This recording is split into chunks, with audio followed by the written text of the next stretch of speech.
அனைவருக்கும் வணக்கம். சற்று முன்பு தமிழக அரசு இன்று வெளியிட்டுள்ள 10 முக்கியமான அறிவிப்புகள் என்னென்ன என்பதை பற்றி தான் நம்ம இந்த வீடியோவில் டீட்டெயிலாக பார்க்க போகிறோம். ஸோ முடிந்த அளவுக்கு இந்த வீடியோவை ஸ்கிப் பண்ணாமல் முழுமையாக பாருங்கள். இந்த வீடியோக்குள்ளே போகிறதுக்கு முன்னாடி இந்த வீடியோக்கு ஒரு லைக் பட்டனை ப்ரெஸ் பண்ணிடுங்க. நீங்கள் இது வரைக்கும் என்னோட சேனலை சப்ஸ்கிரைப் பண்ணாமல் இருந்தீங்கன்னா மறக்காமல் சப்ஸ்கிரைப் பண்ணிக்கோங்க. கூடவே அந்த பெல் சிம்லையும் மறக்காமல் கிளிக் பண்ணிக்கோங்க. சரி, வாங்க இப்போ நம்ம வீடியோக்குள்ளே போகலாம். முதல் அறிவிப்பு: 2 நாட்கள் சட்டப்பேரவை நடைபெற்ற நிலையில் இன்று தேதி குறிப்பிடாமல் ஒத்திவைத்து சபாநாயகரான அப்பாவு உத்தரவிட்டுள்ளார். மொத்தம் 19 மசோதாக்கள் நிறைவேற்றப்பட்ட நிலையில் சட்டப்பேரவை தேதி குறிப்பிடாமல் ஒத்திவைக்கப்பட்டது.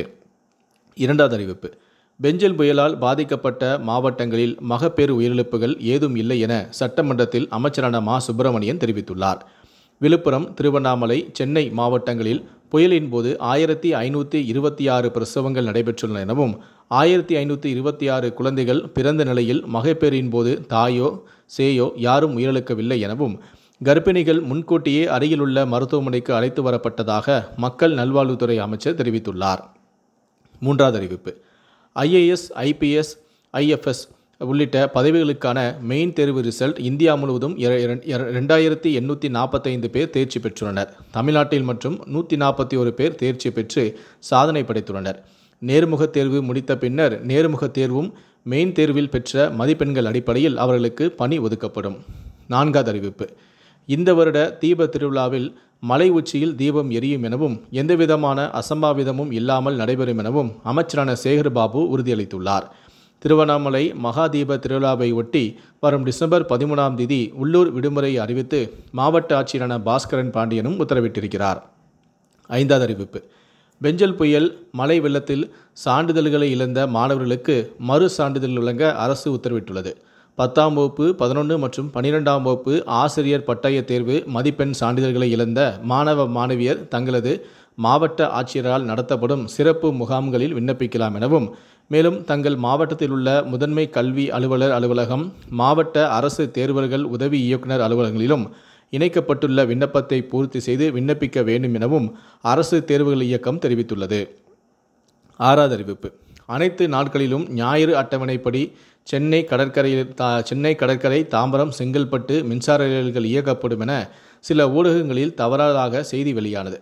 இந்த நிலையில்தான் இந்த மறுப்பு அட்டவணை ஞாயிற்றுக்கிழமை இயக்கப்படும் ரயில்களுக்கு மட்டுமே பொருந்தும் என்றும், திங்கள் முதல் சனிக்கிழமை வரை இயக்கப்படும் மின்சார ரயில்கள் வழக்கமான அட்டவணைப்படிதான் இயக்கப்படும் எனவும் சென்னை ரயில்வே கோட்டம் வெளியிட்டுள்ள அறிவிப்பில் தெரிவிக்கப்பட்டுள்ளது.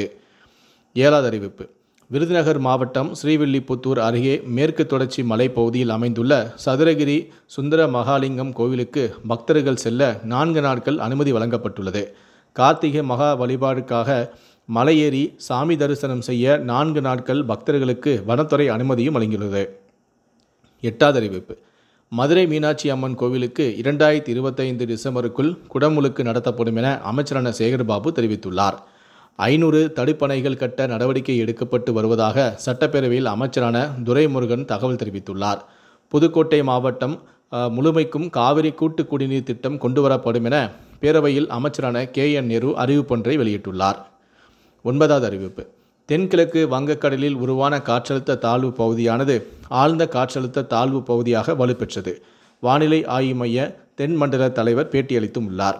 கனமழையை பொறுத்தவரை அடுத்த 24 மணி நேரத்திற்கு டெல்டா மாவட்டங்கள் மற்றும் கடலூர், காரைக்கால் ஆகிய மாவட்டங்களில் ஒவ்வொரு சில இடங்களிலும் கனமுதல் மிக கனமழையும், திருவள்ளூர், சென்னை, காஞ்சிபுரம், செங்கல்பட்டு, விழுப்புரம், கள்ளக்குறிச்சி, அரியலூர், சிவகங்கை, ராமநாதபுரம் ஆகிய மாவட்டங்களில் ஒரு சில இடங்களில் கனமழைக்கான வாய்ப்பும் இருக்கிறது.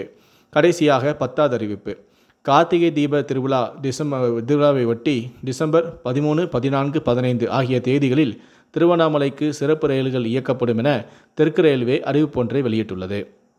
இந்த 10 அறிவிப்புகளை பற்றிய உங்களுடைய கருத்துக்கள் என்ன அப்படிங்கிறத கீழே இருக்கக்கூடிய கமெண்ட் செக்ஷனில் மறக்காமல் சொல்லுங்கள். முடிந்த அளவுக்கு இந்த வீடியோவை மற்றவங்களுக்கும் ஷேர் பண்ணுங்கள். மேலும் இது போன்ற பல வீடியோக்களை பார்க்கணும் அப்படின்னு நினச்சிங்கன்னா மறக்காமல் சேனலை சப்ஸ்கிரைப் பண்ணுங்கள். நன்றி, வணக்கம்.